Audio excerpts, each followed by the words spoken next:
της προχωρούσα μια φορά σε ένα παράξενο και όμορφο τοπίο κι είχα το βλέμμα μου ρηγμένο μακριά πέρα απ' του ήλιου το ανατέλλοντο σημείο. Είχα στα πόδια μου ζωσμένα δυο φτερά, δώρο απ' τα χέρια του ερεμίτα ιερά. Δυο κλειδιά κρατούσα μαγικά, των οδηπόρων σύμβολα κρυφά. Απ' τη γλαυκή των εφελών τη μουσική, φρέσκοβγαλμένη αναβιώταν η ζωή.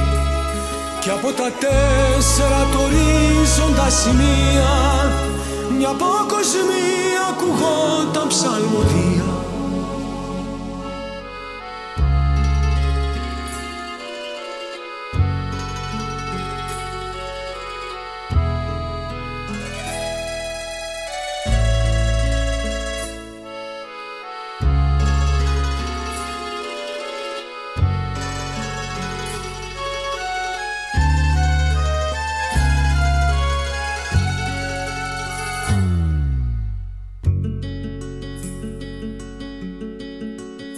Λουσμένος μες στα γιασεμιά του ουρανού, στεφανωμένος απ' το φως του αυγερινού, γοητευμένος απ' τη λύθη της σιωπής, ήμουν απόϊχος μιας άλλης εποχής, πέρα απ' του ήλιου τη βαμμένη Ανατολή.